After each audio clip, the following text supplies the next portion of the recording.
गणेश चतुर्थी का पर्व पूरे देश भर में बड़े ही धूमधाम से मनाया जाता है। खास तौर पर जैसलमेर में ये त्योहार एनवायरमेंट फ्रेंडली तरीके से मनाया जाने लगा है।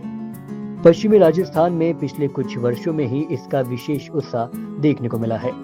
हालांकि जैसलमेर के प्रसिद्ध चुंदी गणेश, परचा गणेश सहित सभी मंदिरों में मेला कई सालों से भरा जाता रहा है।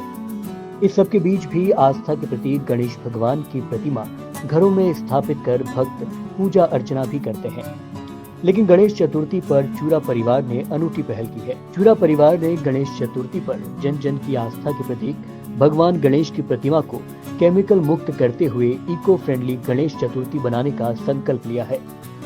दोस्तों, गणेश चतुर्थी पर हर कोई अपने घर गणपति बप्पा को जरूर लाता है। चतुर्दशी को बप्पा को वापस धूमधाम से विदा किया जाता है। लेकिन जब विसर्जन किया जाता है तो गणपति बापा की मूर्ति ही पैरों में नजर आती है। इस बात का ध्यान रखते हुए ये अनूठी पहल की गई है। पहल के अंतर्गत अब वह अपने घर में ही चिकनी मिट्टी से गणेश प्रतिमा बना रहे हैं, क्योंकि सामान्यतः मार्केट में बिकने वाले गणेश प्रतिमा प्लास्टर ऑफ पेरिस और केमिकल द्वारा बनाई जाती है।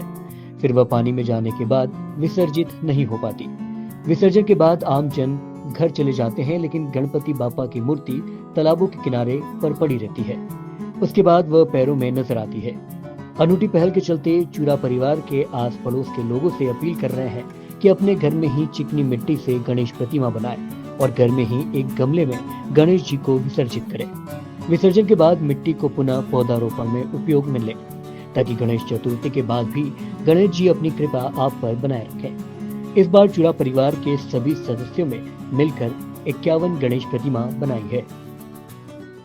जय गणेश।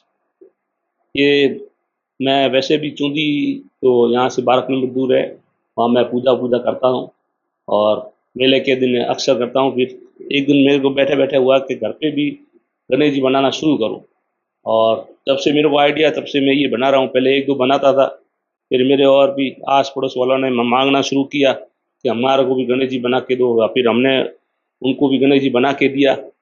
और इस तरह धीरे धीरे ये कम से कम 25-30 गणेश जी मैं बनाता हूँ और सबको मैं देता हूँ। और उनको ये भी कहता हूँ कि इसको आप घर पे ही विसर्जन करें, इसमें कलर वलर न लगाएं। क्या कि कई बार लोग क्या घर ले जाके कलर वलर करते हैं, उसके लिए मैं नहीं दूंगा। आप अपने घर पे ले जाओ, इको इसको गणेश जी रखना है और अपने घर पे विसर्जन करो, और इसको अपने पार गमला लगा लो, वो कर दो, उससे एक पेड़ भी उग जाएगा और आपके ऊपर गणेश जी की पूरी कृपा रहेगी। किस तरह जो है मिट्टी लाते हैं, क्या प्रोसेस रहता है बनाने का?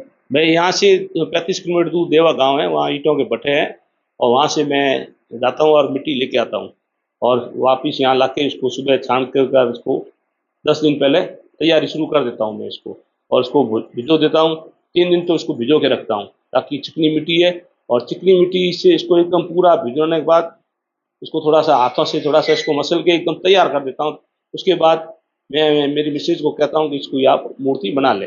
पहला ख्याल हमें जब आया जब हमने गणेशर सूखा हुआ देखा और वहाँ पे मूर्तियाँ ऐसी की तैसी ही पड़ी थी, क्योंकि जो पीओपी से बनती है वो मिट्टी में गलती नहीं है। वहाँ पे फिर वो पैर आना और भगवान के ऊपर पैर आना हमें थोड़ा अनुचित लगा था।